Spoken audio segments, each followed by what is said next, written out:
चीज की कहानी में उतर रहे हैं जो शायद अभी आपके सामने ही हो, लैपटॉप।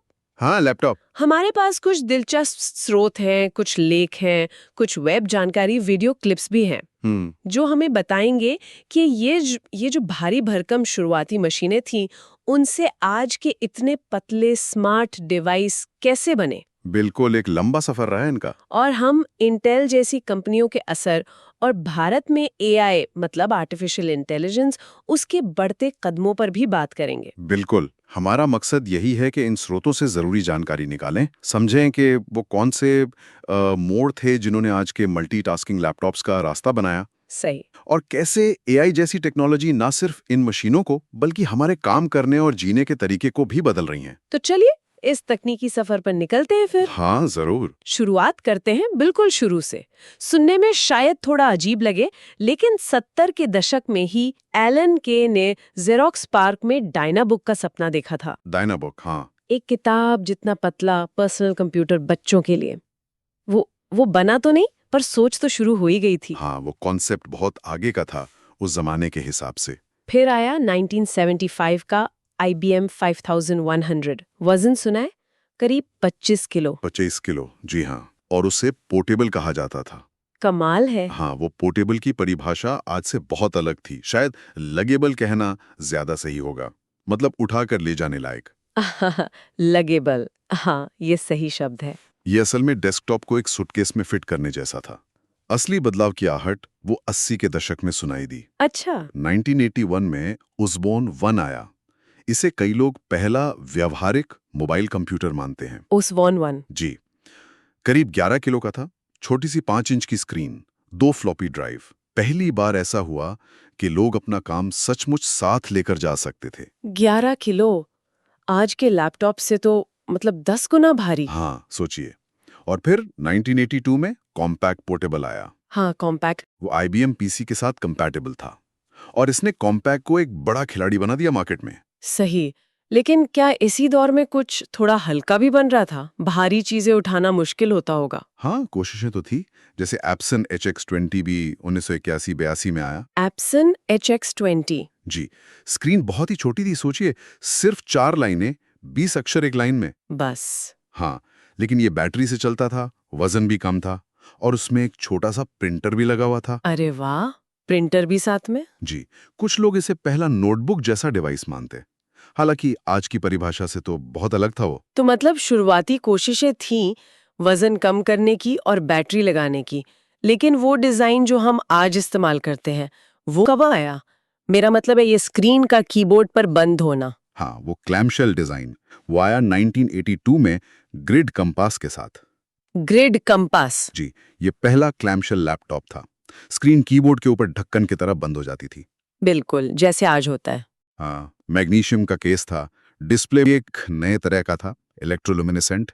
देखने में बहुत आधुनिक लगता था उस वक्त। लेकिन महंगा इतना था, 8 से 10,000 डॉलर, ओह। कि बस नासा और अमेरिकी सेना इसे खरीद पाई ज्यादातर। और एक और बात, इसमें बैटरी नहीं थी। बैटरी नहीं थी, फिर पोर्टेबल कैसे? मतलब पावर सोर्स तो चाहिए ही। हाँ, प्लग इन करके ही चलता था। लेकिन इस क्लैमशेल डिजाइन ने लैपटॉप की शक्ल तय कर दी। ये एक बहुत बड़ा मोड़ था। हाँ, ये तो मानना पड़ेगा। बिल्कुल। ग्रिड ने इसका पेटेंट भी लिया। फिर धीरे धीरे बैटरी वाले क्लैमशेल आने लगे। अच्छा। जैसे ऑस्ट्रेलिया का डुलोमॉन्ट मैग्नम था, या फिर 1983-84 का गेवलिन SC। गेवलिन SC। हाँ, इसे पहली बार बाकायदा लैपटॉप कहकर बेचा गया था और उसमें एक शुरुआती टचपैड जैसा पॉइंटिंग डिवाइस भी था। टचपैड 80 के दशक में? हाँ, मतलब उसका एक प्रिमिटिव वर्जन कह सकते हैं। ये दिखाता है कि डिजाइन कितनी तेजी से बदल रहा था। ये तो वाकई दिलचस्प है। और इसी दौरान एक और डिवाइस का जिक्र आता है, क्यूट्रॉनिक 85, जिसे TRS-80 मॉडल 100 भी कहते हैं। सुना है वो बहुत बिका था? हाँ, वो बहुत पॉपुलर हुआ, खासकर पत्रकारों में। पत्रकारों में? क्यों? वो क्लैमशेल नहीं था, स्क्रीन ऊपर की तरफ उठती थी, लेकिन AA बैटरी से चलता था, हल्का था, 2 किलो से भी कम, और उसमें मॉडेम बिल्ट इन था। मॉडेम? अच्छा, इसलिए। जी। तो कहीं से भी रिपोर्ट फाइल कर सकते थे। और दिलचस्प बात यह है कि माइक्रोसॉफ्ट ने इसके लिए सॉफ्टवेयर लिखा था। कहते हैं बिल गेट्स ने खुद भी इस पर कोड किया था। अरे वाह, बिल गेट्स ने खुद? हाँ, ये दिखाता है कि सॉफ्टवेयर और हार्डवेयर कैसे साथ साथ विकसित हो रहे थे। सही बात है। फिर तुशिबा T1100 आया 1985 में, जिसे उन्होंने कहा पहला मास मार्केट लैपटॉप। हाँ, तुशिबा का बड़ा दावा था वो। और IBM ने भी अपना PC कन्वर्टेबल उतारा 1986 में। लेकिन एक बड़ी छलांग वो कॉम्पैक्ट SLT 286 के साथ आई है ना 1988 में। बिल्कुल, वो पहला बैटरी से चलने वाला लैपटॉप था जिसमें इंटरनल हार्ड ड्राइव भी थी और VGA ग्राफिक्स वाली स्क्रीन भी। हार्ड ड्राइव और VGA, ये तो बड़ी बात थी उस समय। जी हाँ, और उसी साल NEC अल्ट्रालाइट आया।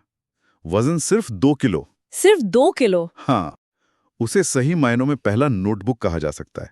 उसमें हार्ड ड्राइव नहीं थी, एक तरह की रैम ड्राइव इस्तेमाल होती थी, लेकिन उसने अल्ट्रा पोर्टेबल लैपटॉप्स का रास्ता खोल दिया। तो मतलब 80 का दशक डिजाइन और पोर्टेबिलिटी की तलाश में भी था।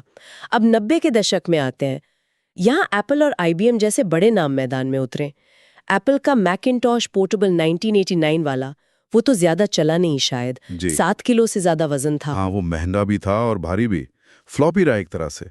लेकिन 1991 में एप्पल ने पावर बुक सीरीज से सब बदल दिया। पावर बुक, हाँ वो नाम तो सुना है।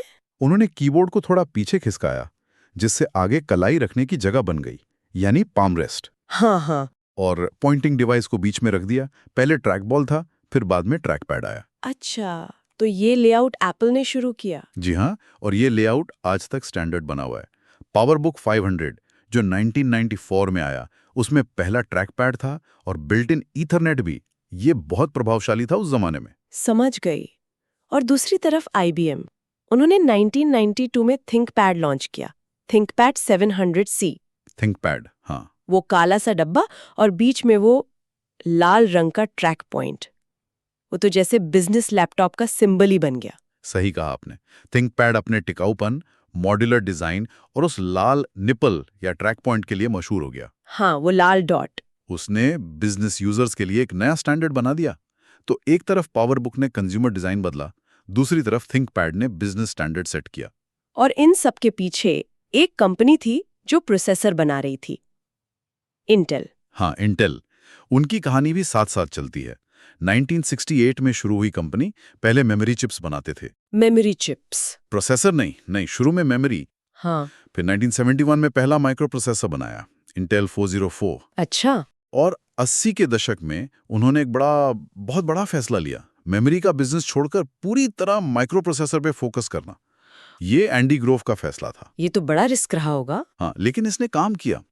IBM PC के लिए प्रोसेसर बनाने की डील मिली उन्हें, जिसे ऑपरेशन क्रश कहा गया। और फिर 386 चिप को अकेले बनाने की स्ट्रैटेजी, इन चीजों ने उन्हें मार्केट लीडर बना दिया। और फिर आया 1991 का वो मशहूर कैंपेन, इंटेल इनसाइड। हाँ, कमाल था वो। ये तो गजब था। मतलब कंप्यूटर के अंदर के एक पुर्जे को इतना बड़ा ब्रांड बना दिया। लोग कंप्यूटर खरीदते वक्त पूछने लगे, इसमें इंटेल है क्या? बिल्कुल, ये मार्केटिंग जीनियस का उदाहरण है। हाँ। फिर पेंटियम प्रोसेसर है 1993 से। पेंटियम? हाँ। हालांकि 1994 में पेंटियम में एक छोटी सी गणित की गड़बड़ी पकड़ी गई थी, FDIY बग। अच्छा, उससे तो मुश्किल हुई होगी। हाँ, शुरुआत में काफी किरकिरी हुई, लेकिन इंटेल ने उसे जिस तरह हैंडल किया, उन्होंने कहा कि जिसकी भी चिप में दिक्कत है, हम बदल देंगे बिना सवाल पूछे। अरे! इससे उनकी साख गिरी नहीं बल्कि और बढ़ गई। ये दिखाता है कि ग्राहक का भरोसा जीतना कितना जरूरी है। सही बात है। तो प्रोसेसर तेज हो रहे थे, डिजाइन बेहतर हो रहा था, और कौन सी टेक्नोलॉजी थी जो लैपटॉप को अच्छा बना रही थी उस दौर में? देखिए, कई चीजें एक साथ हो रही थी। बैटरी टेक्नोलॉजी लगातार सुधर रही थी। बैटरी, हाँ। लेड एसिड से निकिल कैडमियम आई, फिर निकिल मेटल हाइड्राइड आई, और फिर आई लिथियम आयन। लिथियम आयन ने बैटरी लाइफ को बहुत ज्यादा बढ़ा दिया, जो आजकल चलती है। जी। प्रोसेसर भी ज्यादा पावर एफिशिएंट बने, मतलब बिजली कम खाने वाले। स्क्रीन बेहतर हुई, पहले वो धुंधली सी पैसिव मैट्रिक्स होती थी, फिर शार्प चमकीली एक्टिव मैट्रिक्स TFT स्क्रीन्स आ गईं। हाँ, स्क्रीन क्वालिटी में बहुत फर्क आया है। बिल्कुल। स्टोरेज बदला, फ्लॉपी डिस्क हटी, पतली हार्ड डिस्क ड्राइव आईं जो छोटी होती गईं और उनकी कैपेसिटी बढ़ती गई। और अब तो सॉलिड स्टेट ड्राइव्स यानी SSDs का जमाना है जो बहुत तेज हैं। और कनेक्टिविटी भी, पहले मॉडेम होते थे डायल अप वाले, फिर सीरियल पैरेलल पोर्ट, फिर USB आया जिसने सब बदल दिया, और फिर वाईफाई तो गेम चेंजर था। निश्चित रूप से। और ऑपरेटिंग सिस्टम जैसे विंडोज में भी पावर मैनेजमेंट के फीचर बेहतर हुए, जिससे बैटरी ज्यादा देर तक चले। APM, SMM जैसी तकनीकें आईं। अच्छा, फिर 2000 के दशक के मध्य में नेटबुक्स का एक छोटा सा दौर आया था ना, छोटे सस्ते लैपटॉप्स। हाँ, नेटबुक्स आसूस EEPC से शुरू हुआ था 2007 में। EPC, हाँ याद है। वो कुछ समय के लिए काफी पॉपुलर रहे। छोटे, हल्के, सस्ते, बेसिक काम जैसे वेब ब्राउजिंग, ईमेल वगैरह के लिए ठीक थे। इंटेल ने एटम प्रोसेसर बनाया था इनके लिए। लेकिन वो दौर ज्यादा लंबा चला नहीं शायद। नहीं, स्मार्टफोन्स और फिर टैबलेट्स के आने से उनका मार्केट कम हो गया। इसी बीच एप्पल ने एक बड़ा कदम उठाया था 2005-06 में। क्या? उन्होंने पावर पीसी चिप्स छोड़कर इंटेल प्रोसेसर अपना लिए। अच्छा, हाँ। इससे मैकबुक प्रो और मैकबुक की परफॉर्मेंस में जबरदस्त उछाल आया। फिर 2008 में मैकबुक एयर आया, वो लिफाफे से निकालने वाला एड। हाँ, दुनिया का सबसे पतला लैपटॉप। वो डिजाइन आइकॉनिक बन गया। हम्म। फिर 2012 में रेटिना डिस्प्ले आई, जिसने स्क्रीन क्वालिटी में फिर क्रांति ला दी।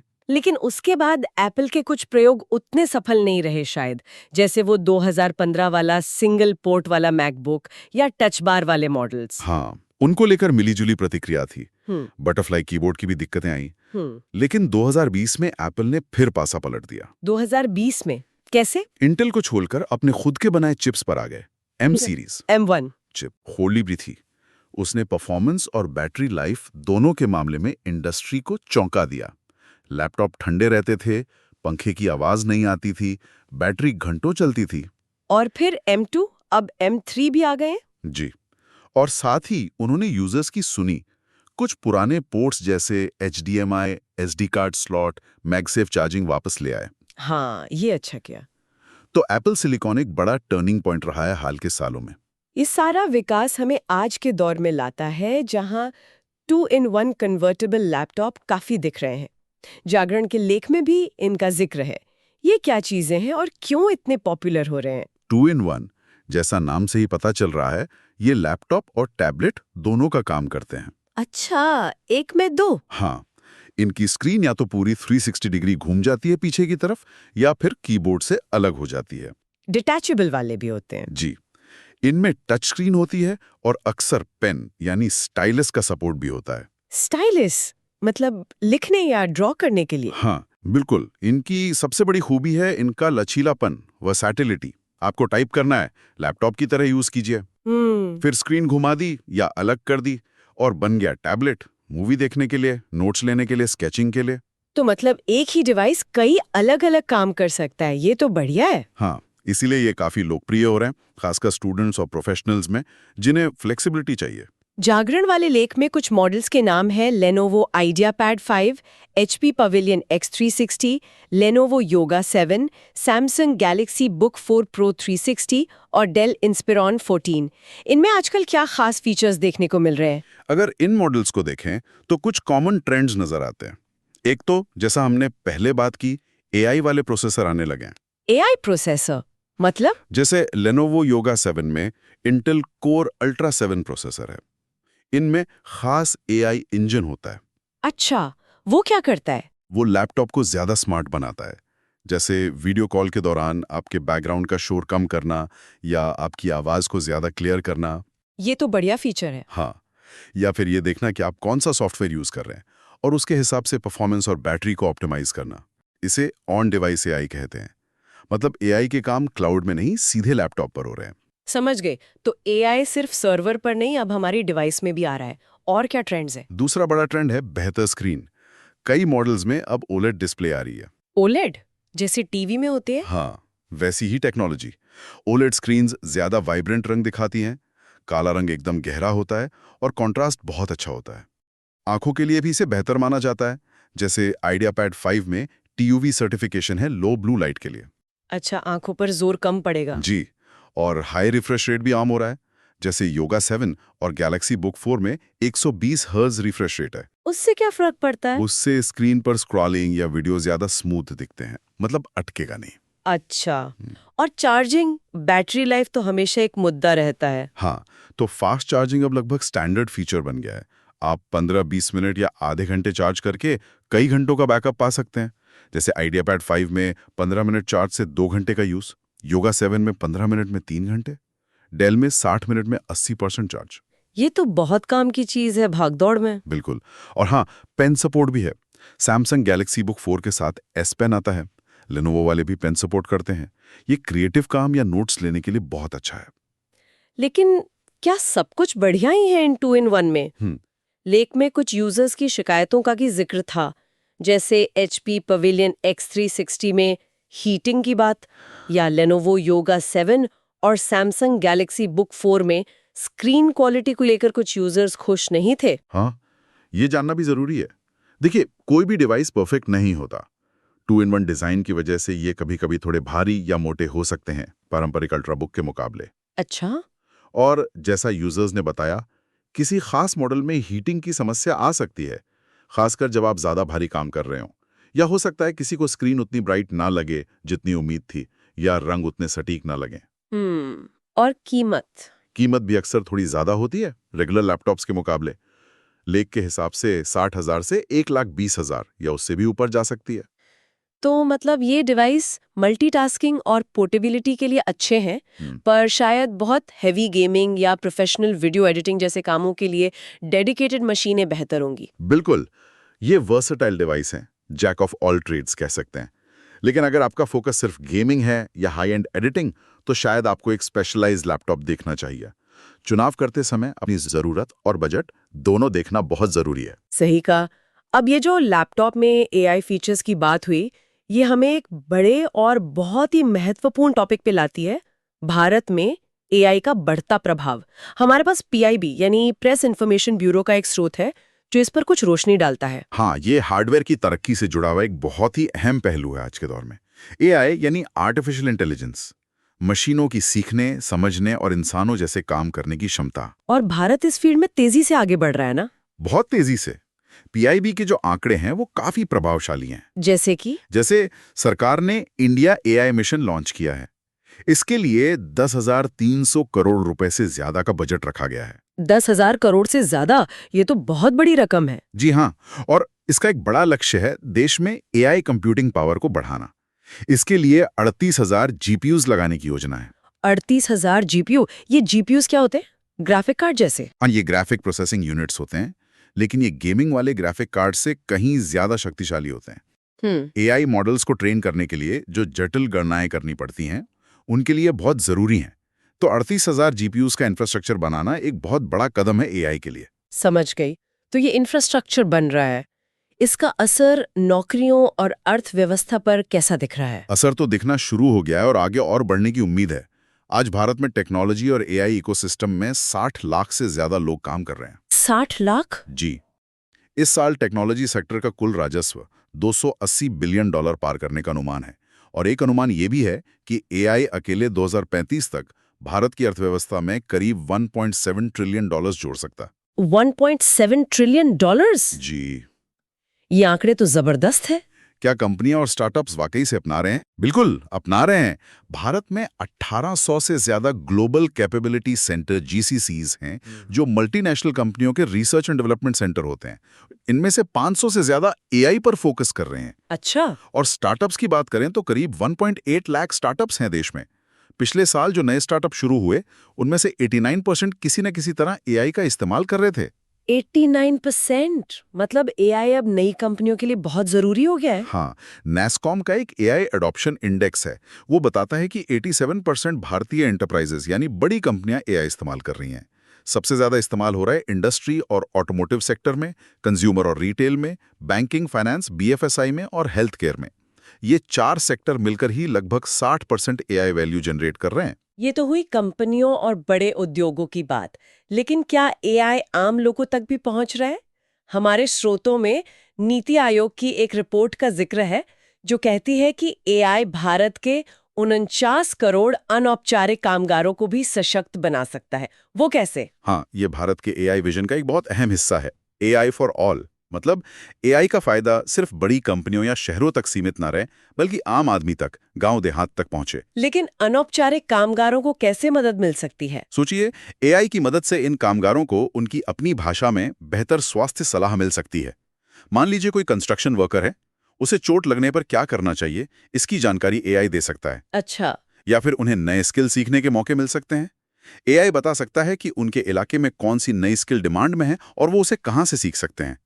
सरकारी योजनाओं और बैंक खातों जैसी वित्तीय सेवाओं तक उनकी पहुंच आसान बनाई जा सकती है एआई चैटबॉट्स के जरिए। तो मतलब एआई जानकारी और अवसरों के बीच की खाई को पाटने में मदद कर सकता है। बिल्कुल, ये सामाजिक और आर्थिक बराबरी लाने में एक बड़ा टूल बन सकता है। भारत का लक्ष्य यही है कि एआई को ऐसा बनाया जाए जो सबके लिए खुला हो, सस्ता हो और आसानी से उपलब्ध हो।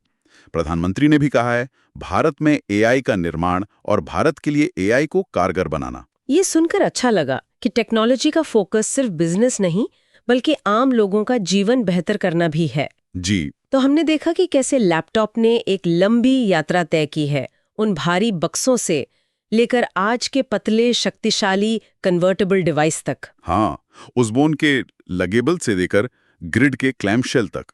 फिर पावर बुक का वो डिजाइन जिसने स्टैंडर्ड बदल दिया, थिंकपैड का वो बिजनेस क्लास वाला अंदाज, और फिर इंटेल के प्रोसेसर जिन्होंने स्पीड दी, और अब एप्पल के M सीरीज चिप्स। और आज के ये 2-in-1 लैपटॉप्स जो टैबलेट भी बन जाते हैं। साथ ही हमने इंटेल जैसी कंपनियों की भूमिका भी देखी। और अब एआई इन डिवाइसेस को और भी इंटेलिजेंट बना रहा है। और सिर्फ डिवाइस ही नहीं, जैसा हमने देखा, एआई भारत में शिक्षा, स्वास्थ्य, रोजगार जैसे क्षेत्रों में भी बड़े बदलाव लाने की क्षमता रखता है। तो ये कहानी सिर्फ हार्डवेयर के विकसित होने की नहीं है, ये लगातार बदलती यूजर की जरूरतों की कहानी है, सॉफ्टवेयर की तरक्की की कहानी है और अब इंटेलिजेंस के जुड़ने की कहानी है। सही कहा, ये सब मिलकर ही टेक्नोलॉजी को आगे बढ़ाते हैं। और यहाँ एक सवाल मन में आता है सोचने के लिए। क्या सवाल?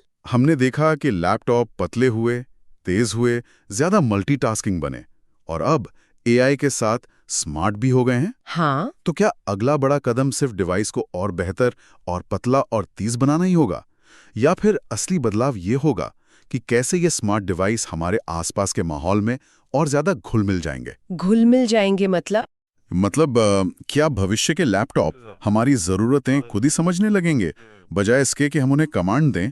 क्या वो हमारे कॉन्टेक्स्ट को समझकर प्रोएक्टिवली हमारी मदद करेंगे? अच्छा, मतलब वो सिर्फ टूल नहीं रहेंगे, असिस्टेंट बन जाएंगे। शायद उससे भी ज्यादा, हमारे डिजिटल एक्सटेंशन की तरह। ये सवाल आज की हमारी चर्चा के सारे धागों को जोड़ता है। लैपटॉप का विकास, एआई की बढ़ती क्षमता और भविष्य की अनगिनत संभावनाएं। वाकई ये सोचने वाली बात है कि भविष्य में हमारा इन डिवाइसेस के साथ रिश्ता कैसा होगा। इस दिलचस्प चर्चा के लिए बहुत बहुत धन्यवाद। धन्यवाद।